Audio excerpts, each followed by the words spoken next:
बाना सिंह जी अगर कहा जाए तो जीवित परमवीर चक्र विजेताओं में से सबसे अधिक उम्र के, सबसे अधिक आयु के व्यक्ति हैं। उनका जन्म 6 ऑफ जनवरी 1949 में हुआ था, और अभी ये अगर इस तरह से कहा जाए that he is the only Paramvir Chakra recipient जो कि अभी तक जीवित हैं, और जिनका कारगिल युद्ध के और जिन्होंने कारगिल युद्ध से पहले ये जो परमवीर चक्र है वो जीता था। 1999 में जब कारगिल वॉर हुआ था, उस समय तक बाना सिंह जी खुद एक सर्विंग मिलिट्री सोल्जर थे, किंतु ऑब्वियसली उनकी एज हो चुकी थी, तो उनको फ्रंट पे तो नहीं भेजा गया, लेकिन उस समय भी 50 वर्ष की आयु में वो एक मिलिट्री पर्सनल थे। इनका जन्म 1949 में 6 जनवरी को जम्मू में हुआ था, और इनके चाचा और बहुत सारे आसपास के लोग मिलिट्री में हुआ करते थे। हालांकि इनके पिता एक फार्मर थे, he was not a military person, लेकिन फिर भी इन लोगों को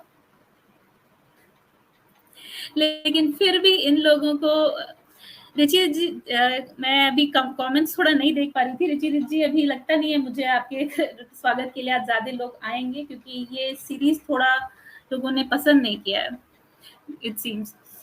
but I have huge respect for the army people, especially the Paramvir Chakra विजेता, इसीलिए मैंने इसको डिसाइड किया था कि मैं इसको पूरा प्रॉपर रिस्पेक्टफुल कंक्लूजन दूंगी।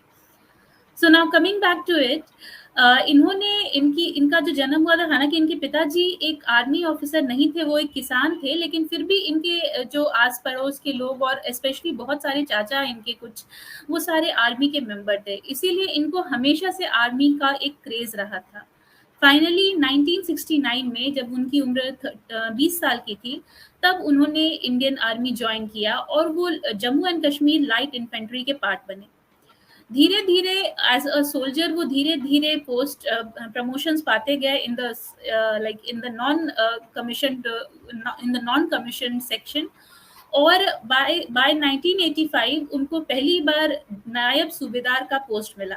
नायब सूबेदार जेसीओ यानी कि जूनियर कमीशन ऑफिसर में सबसे लोएस्ट रैंक होता है, और यहाँ से जूनियर कमीशन या ऑफिसर स्टार्ट हो जाता है। So finally he was into a leadership role, या इनटू जिसको कहा जाता है सूबेदार या लीडरशिप रोल में वो आ चुके थे। उनके बारे में, लेकिन उनका जो सबसे बड़ा ग्लोरी का दिन आया वो बाद में आया इन 1987, जब कि उन्होंने इंडिया को जो सियाचिन की हाईएस्ट पीक है वो वापस दिलवाने में मदद की ड्यूरिंग द सियाचिन वॉर।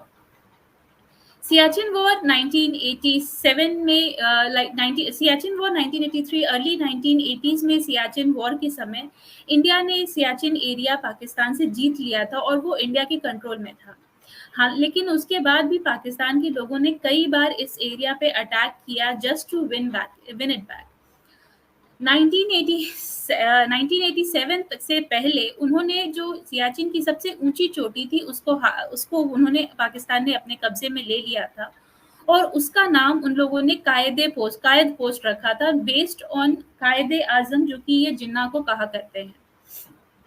जैसा कि मैंने कहा, जैसा कि हम अज्यूम कर सकते हैं, ये बहुत ही एक जिसको कहा जाएगा या बहुत ही एक ये स्ट्रेटेजिक इम्पोर्टेंस का पोस्ट था, क्योंकि ऑब्वियसली ये सबसे ऊपर था, तो इसकी वजह से काफी दूर का एरिया में जो कि ये एरिया यहाँ पे सैल्टोरो रेंज कहलाता था, तो सैल्टोरो रेंज और सियाचिन ग्लेशियर पे पाकिस्तान के लोग जो उस पोस्ट पे बैठे हुए थे सबसे ऊंची पहाड़ी पर, वो आगे आसानी से नजरें रख सकते थे। और ऑन द कॉन्ट्री इंडिया के लोगों को उस पोस्ट के तरफ जाना बहुत ही डिफिकल्ट हो जाता था, क्योंकि वहां पे बीच में एक बहुत बड़ा सा ग्लेशियर भी था, और मतलब बिल्कुल एक 457 मीटर्स लंबी एक समझिए बर्फ की दीवार दोनों साइड हो जाती थी।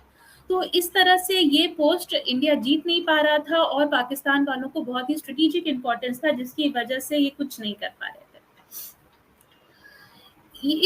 फिर भी ये सिचुएशन काफी दिन तक चलते आया टिल 1987, जब 1987 में जबकि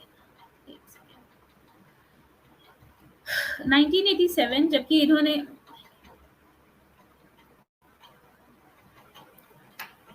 1987 के अप्रैल महीने के 18 को पाकिस्तान के लोगों ने ऊपर सियाचिन के टॉप से अटैक्स किए इंडियन फोर्सेस पे, और 2 जवानों की डेथ हो गई।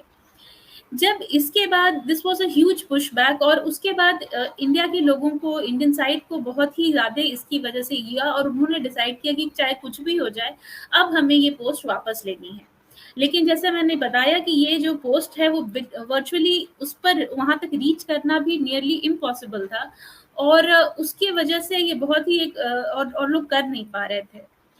सबसे पहला अटेम्प्ट इसको वापस लेने का किया गया 29 ऑफ मई 1987 को।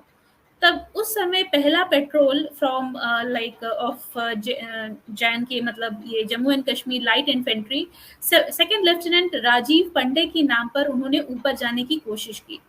लेकिन ये जो अटेम्प्ट था वो बिल्कुल ही अनसक्सेसफुल रहा, और हमने अपने 10 जवानों को, इंडियन सोल्जर्स को खो दिया, उन्हें अपनी जान देनी पड़ी, और there was a complete unsuccess into this case. इसके बाद जब ये फिर भी इंडियंस ने मतलब गिव अप नहीं किया, and they really wanted to get back this post. ये शुरू हुआ उसके बाद ऑन 23rd ऑफ जून 1987 में इंडिया 23rd ऑफ जून 1987 में इंडिया ने अपना दूसरा ऑपरेशन लॉन्च किया टू रिकैप्चर दिस पोस्ट। इस ऑपरेशन का नाम ऑपरेशन राजीव रखा गया। सेकंड लेफ्टिनेंट राजीव पंडे, जिन्होंने जो कि फर्स्ट जो अटेम्प्ट था उसको उसमें हार गए, उसमें अनसक्सेसफुल हुए थे, उनको ऑनर देने के लिए। इसके ये जो हमारी ये वाली जो हमारी जो अटैक थी, इसको स्केड्यूल की, उसको हेड किया था मेजर वरेंद्र सिंह ने। अब यहाँ पर फिर से इंडिया ने मल्टीपल अटैक्स करने शुरू किए पाकिस्तान की पोस्ट पर। हाउएवर वो सब भी अनसक्सेसफुल होते जा रहे थे, और लगातार 5 ऐसे अटेम्प्ट्स हुए जो कि अनसक्सेसफुल रहे। लेकिन इस बार Indians were in no mood to let it go, इसीलिए उन्होंने फिर एक छठा अटेम्प्ट भी किया, और इसका कमांड बाना सिंह जी को दिया गया। उनको कहा गया कि वो एक यूनिट ऑफ सोल्जर्स को लेकर के आगे जाएं, और उस जो स्टीप 457 मीटर्स की बर्फ की दीवार लिटरली है, उसको चढ़ते हुए वहां पर पाकिस्तानी पोस्ट पर पहुंचे, बिकॉज ये एक डायरेक्शन था जहां से कि ओपोनेंट कभी सोच भी नहीं सकता था कि इंडियन आर्मी अटैक करेगी। This 457 meter high wall of ice was literally जिसको कहा जाएगा literally impermeable। लेकिन फिर भी नायब सूबेदार बाना सिंह, उनके फेलो सोल्जर, जिसमें से कि एक बहुत ही इम्पोर्टेंट नाम है चुन्नी लाल जी का, इन लोगों ने उस पर्टिकुलर स्टीप वॉल को क्रॉस किया, और वो वहां फाइनली उस पोस्ट के पास पहुंच गए।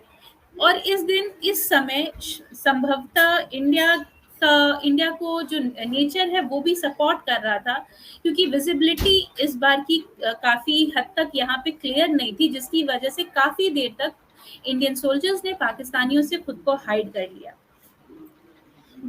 Pakistani soldiers could not understand that Indians have already entered into the post and were slowly heading towards the bunker. वहां पहुंचने के बाद